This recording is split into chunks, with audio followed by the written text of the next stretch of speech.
ప్రత్యక్షత అంటేనే లోపల ఉన్నది ఏందో వాళ్ళకి క్లియర్ గా మొత్తము అర్థమైపోతుంది. ప్రత్యక్షత అంటేనే ఈ కళ్ళతోటి కాదు గాని లోపల ఉన్న కళ్ళతోటి అన్ని క్లియర్ గా చూస్తారు. చూసిన దాన్ని నువ్వు మాట్లాడుతున్నావు.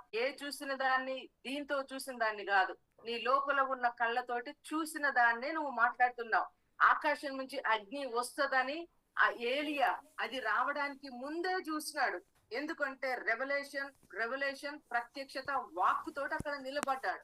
అందుకని వాక్కుతో నిలబడ్డాడు కాబట్టి దేవుని యొక్క సహాయం ద్వారా అతని ఇన్సైడ్ లో ఓపెన్ అయినటువంటి ఐస్ తోటి అగ్ని కురిసినట్లుగానే, అగ్ని పడ్డట్టుగానే, అక్కడ ఉన్న బయలు ప్రవక్తలు అందరూ కూడా అక్కడ నాశనం అయినట్లుగానే ముందుగానే, అది జరగడానికి ముందుగానే అతడు చూశాడు. కాబట్టి అంత డేర్ తోటి, అంత పవర్ తోటి వారి ముందు నిలబడి దాన్ని ఆజ్ఞాపించగానే ఏదైతే అతని నోట్లోంచి వెడలిందో వెంటనే దేవుడు దాన్ని ఎస్ అంటూ పైనుంచి ఆకాశం తెరవబడింది.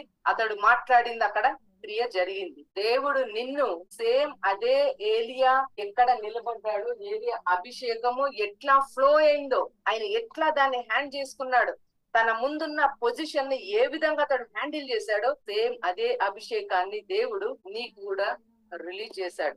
అదే అనాయింటింగ్ ని దేవుడు నీ మీదకు పంపించాడు.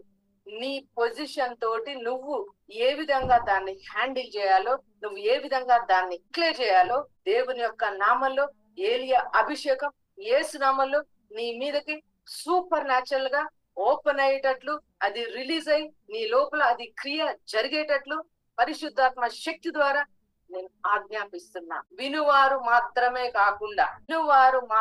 కాకుండా ఆ విన్న దాన్ని చేసే వారిలాగా వాళ్ళు ఉంటారు. అంటే దాన్ని ఆపరేట్ చేసే వారిలాగా వాళ్ళు ఉంటారు, దాన్ని రిలీజ్ చేసే వారిలాగా వాళ్ళు ఉంటారు. గుర్తుపెట్టుకోండి, నీ ప్రాబ్లం దగ్గర నీకు డేర్ ఉంటే తప్ప నువ్వు ముందుకు స్టెప్ వేయలేవు. నువ్వు డేర్ తోటి నువ్వు అక్కడ స్టెప్ వేస్తే తప్ప నీకు అద్భుతం జరగదు. నీకు ప్రాబ్లం దగ్గర ఖచ్చితంగా నీకు డేర్ ఉండాలి. కంపల్సరీ నేను ముందుకు వెళ్తే అది నా కోసం కంపల్సరీ అక్కడ మెరకల్లాగా అవుతుంది అనేటువంటి బలమైన డేర్ ఉండి నువ్వు దాని మీద స్టెప్ వేస్తే, దాంట్లోనికి దాని ముందు గనక నువ్వు వెళ్తే కంపల్సరీ దేవుడు కూడా నీ విషయంలో అసలు ఆగడు. మెరకల్స్ అనేవి నీ లైఫ్ లో అట్లా రిలీజ్ అవుతాయి. దేవుని యొక్క అద్భుతాలు అనేవి నీ జీవితంలోకి ఆ విధంగా ఓపెన్ అవుతాయి. ఏలియాకి సాధ్యమైంది.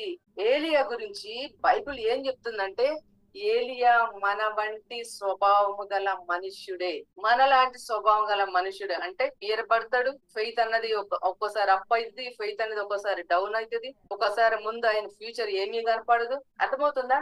ఇట్లా నీలాంటి స్వభావం గల మనుష్యుడే.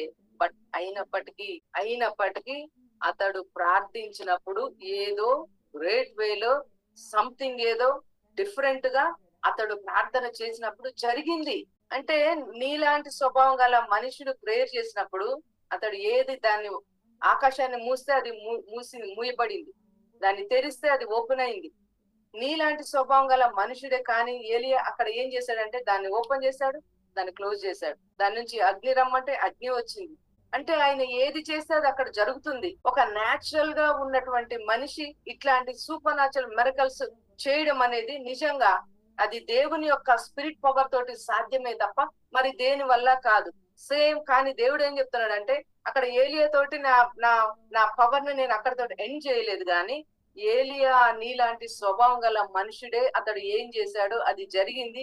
సేమ్ అదే పవర్ ని యేసు రక్తం తోటి నీ లైఫ్ లోను కూడా నువ్వు అటువంటి స్వభావం గల మనుషుడు అయినప్పటికీ దేవుని యొక్క ఆత్మ ద్వారా సూపర్ న్యాచురల్ మెరకల్స్ నీ జీవితంలోనికి ఆపరేట్ అయ్యి అవి రిలీజ్ అయ్యి అది నీ జీవితంలో నిన్ను ఫాలో అయ్యే విధంగా యేసు నామంలో దేవుని యొక్క ఆ powerful blessings, out standing miracles ని యేసు నామంలో నీ లైఫ్ లోనికి నేను రిలీజ్ చేస్తున్నాను. నువ్వు సూపర్ న్యాచురల్ లో బతకడం నేర్చుకో.